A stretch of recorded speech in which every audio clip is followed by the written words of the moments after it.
Testing. Okay. So this week we thought we would do something a little bit different. Where in the Mishkan it's a bit more of an intimate space. Okay. It's a more intimate space. It's the family day weekend. And so I thought that instead of a traditional sermon in which I speak at you or one of your rabbis speaks at you, we'll do a little bit of text study together. I don't think we'll get through all of it, but that's okay. And they're coming around. There's enough for maybe one between two. I know that Jerry has recruited some volunteers. And so it's a pleasure to study a little bit today together. And for anybody online, it is also on the it is also linked on the worship page. So if you want to follow along, you can do that too.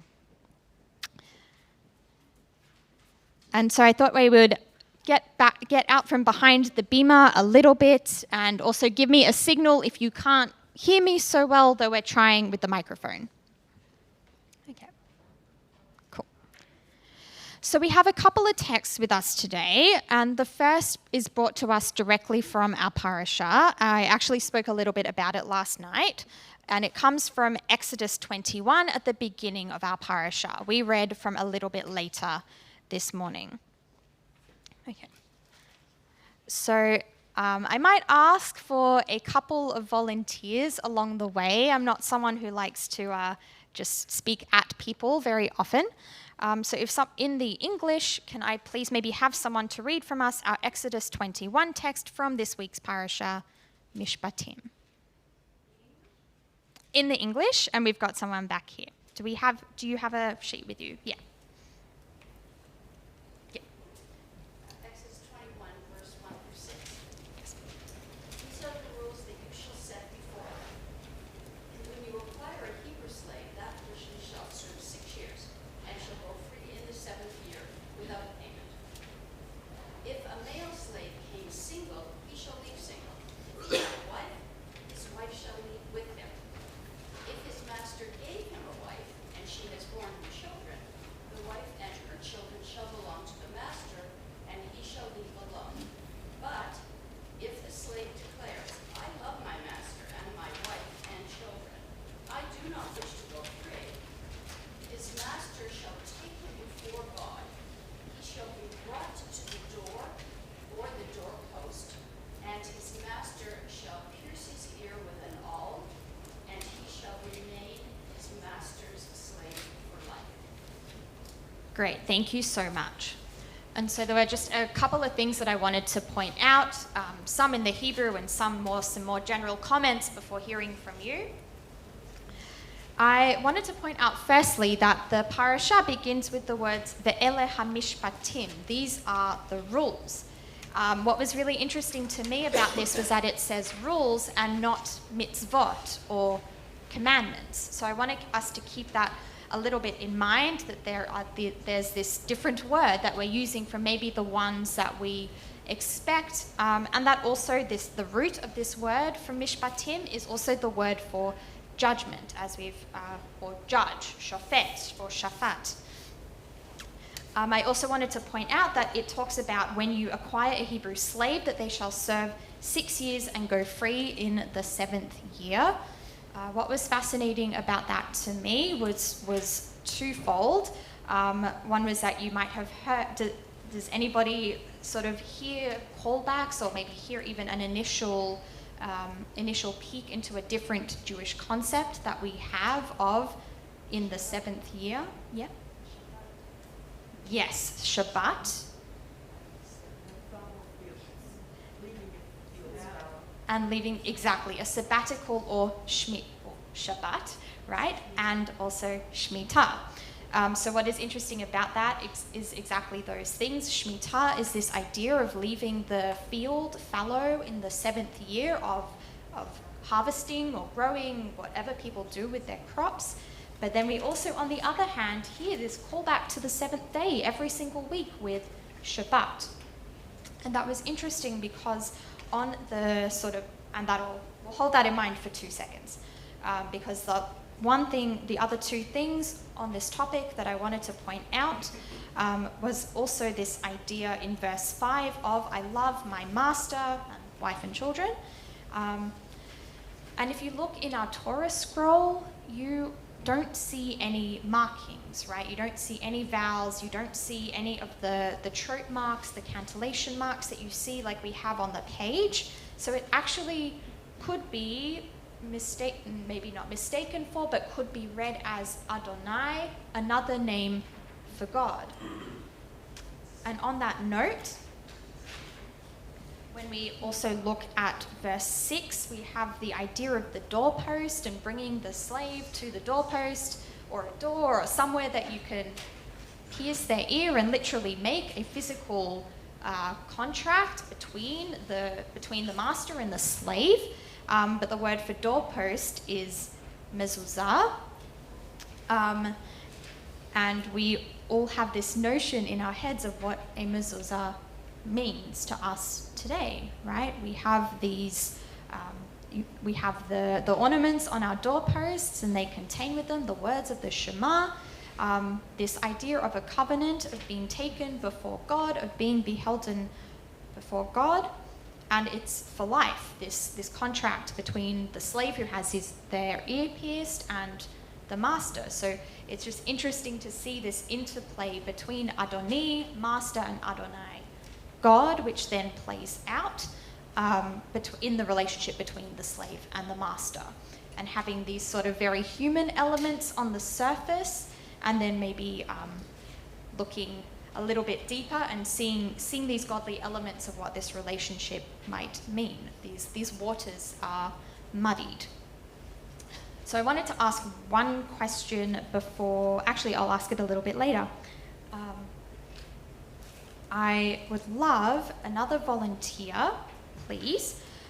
We won't look at the entire portion, but I'll give you just the headline, which is that I wanted to also bring us from last week. We ended our parashat Yitro, with the 10 Commandments. Another set of rules, another set of understandings, and which had a very different context to what we had this week and what we read in our Torah portion, not exactly today, but in the portion this week. That being this image of, of God on Mount Sinai, and there's thunder and there's lightning, there's loud noises. It's very, very dramatic. And then we read this very human scene between the master and the slave, of the slave coming to the doorpost. So I just want to highlight two verses very quickly, and maybe have someone to read them. So could we please read in the English verse 3 and then skip to verse 11? I might ask someone who didn't get to read earlier. There are a couple of volunteers. Karen. Yeah, go for it. You shall have no other gods before me, or besides me. You shall not make for yourself a sculptured image or any likeness of what is in the heavens above, or on the earth below, or in the waters underneath the under the earth. You shall not bow down to them or serve them, for I, your God, Adonai, am an impassioned God, visiting the guilt of the parents upon the children, upon the third and upon the fourth generations of those who reject me. So let's maybe go to verse 11. So that this gives us a great headline, so thank you. Showing kindness to the thousand generations of those who love me and keep my commandments. You shall not swear falsely by the name of your God, Adonai, for Adonai will not clear one who swears falsely by God's name. Remember the Sabbath day and keep it holy. 6 days you shall labor and do all your work. But the seventh day is the Sabbath of your God, Adonai. You shall not do any work. Your son or daughter, your male or female slave, or your cattle, or the stranger who is within your settlements. For in 6 days Adonai made heaven and earth, and sea, and all that is in them, and then rested on the seventh day. Therefore Adonai blessed the Sabbath day and hallowed it. Thank you. Okay. So I just want to lift up verse 3 and verse 11 quickly, which is that you shall have no other gods beside me. And in verse 11 is the commandment for the Shabbat. On 6 days, God made heaven and earth and the sea. But if we were to look at the 10 Commandments when they are repeated or reiterated later in the book of Deuteronomy, we might actually find a different reason than on the 6th day God rested. Does anybody know or maybe remember what that might be? Sure. In Deuteronomy, it says, because you were slaves in the land of Egypt, that you should rest on the seventh day, instead of because God created the world, or rested after creating the world. Exactly. So thank you for that. So it's really interesting that a different reason is given, and I was really taken by this idea of, then when you look a little bit later at Exodus 20 and also at the Ten Commandments, you see all of these other things that maybe don't have anything on the surface to be with God. So you shall not murder, you shall not commit adultery, you shall not steal, etc., etc. So I was really taken that there are two different reasons, and that maybe one is godly, the creation of the world, and one is more in our world, that being the Exodus and the relationship to slavery and freedom, even with God's part in that. It does also say, because God redeemed you from Egypt. So I kind of want to ask us a question at this time, now that we've had two different contrasting portions and two different ideas. The other thing I will point out is that the first verse of our Exodus 20 says, "Vayedaber Elohim et kol hadevarim ha'eleh," also not mitzvot, devarim, or words, these words that are being spoken. So I want to ask us a question at this time, or at least something to ponder of, is there a difference between these concepts, between mishpatim, between words, and between mitzvot, given all the context that we have just had?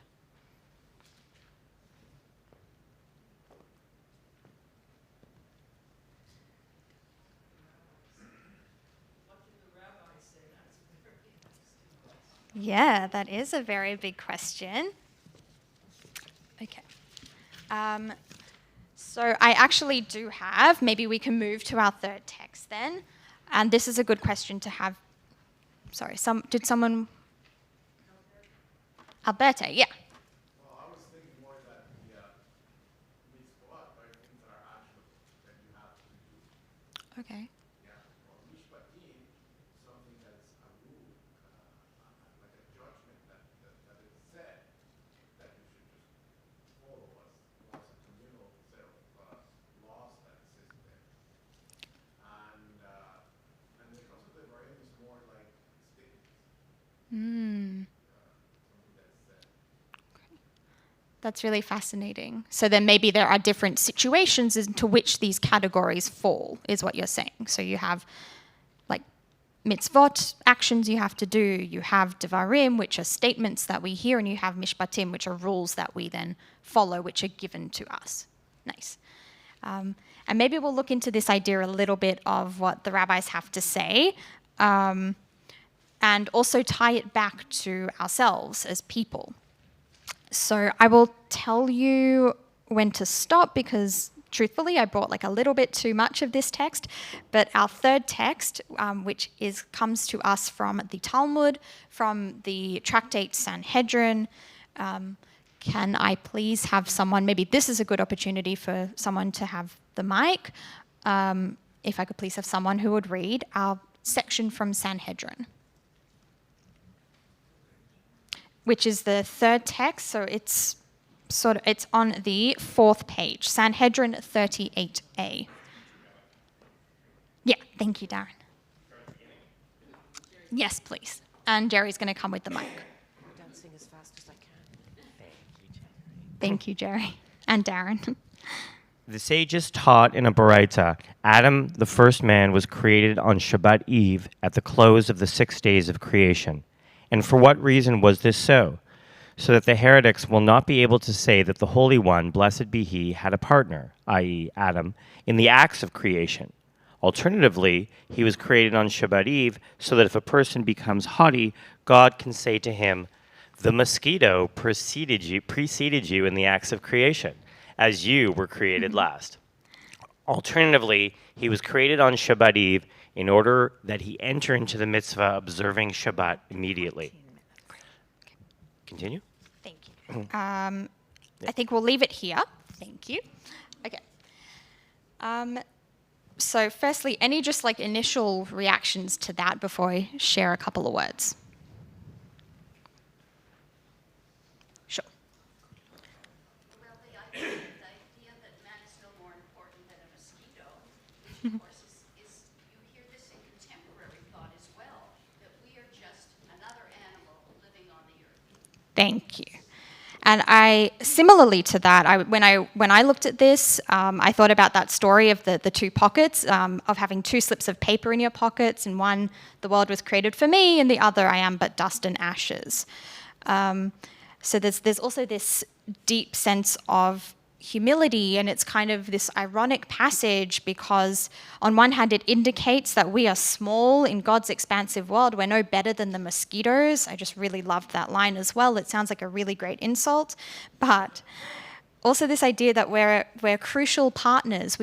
Even though we are not to be equated with God, which is why, according to the Talmud, we were created on the eve of Shabbat and not any other day or time even of the week. We are also God's crucial partners. We have to enter into mitzvot immediately. That's one of the reasons that was given. Because God doesn't do mitzvot, people do. So this idea of actions that Alberto brought up.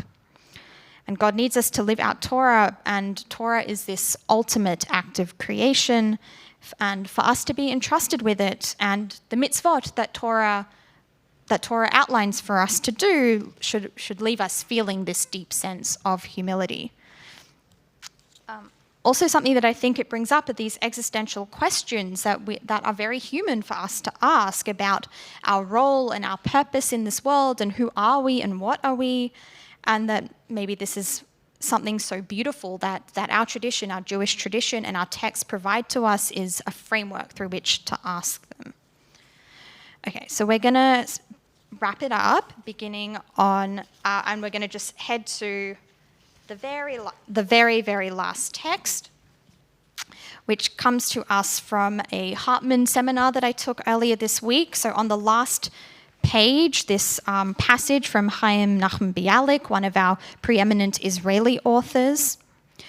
And this, like I said, this was brought to me when I attended a Hartman seminar earlier this week, which also talks about this concept of Torah and mitzvot. So can I please have a final reader for this passage? James. Yes, beginning with "We know the Torah." Yeah.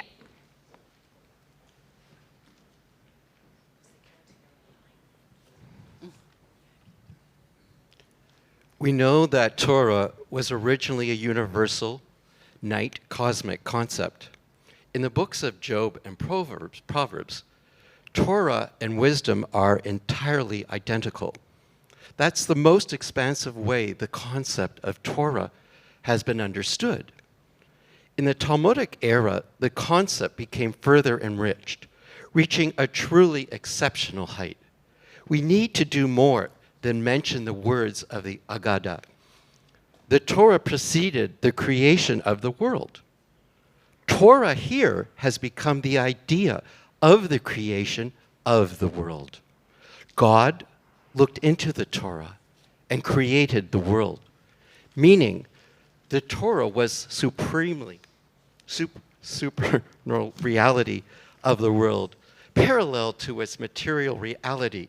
Indeed, the world contains two realities, nature and Torah. Right. And so this Hartman seminar, just to give you the headline, was about why in secular Israeli education the Torah is still so prominent, why it features as such a strong element of their education system. And what I really loved about this quote was three different elements that I felt sort of summed up what I was taking away from the parasha this week, which was firstly this breakdown of binaries between God and people. If you look at the different commandments, I hope we took away that you can't simply divide them into commandments between people and God and commandments between people, that they are interlinked and that they can enrich one another and not necessarily be in contradiction. I also really love this idea. You might have caught this reference to the Midrash of the Torah being the blueprint to the creation of the world, and this equation of Torah with unfolding wisdom and creation, and that this is an idea that has evolved over time, these different ideas and envisionments of what Torah can be. So hopefully we walk away with a richer and more expansive notion of Torah itself from this parasha and from the text that we've looked at today. And hopefully it does the same to our relationship to mitzvot and Torah, to the mitzvot that the Torah outlines, and create something that is relevant and meaningful and sacred for us, instead of just looking at these texts and thinking they come from so long ago and we can think about how they apply in our own lives. Because ultimately, maybe what we learn is that Torah is both human and divine in all of its expansiveness, and that in order to be truly fulfilled as people and as a society, we need both to complement each other. So I wish you all a Shabbat Shalom and a week of Torah.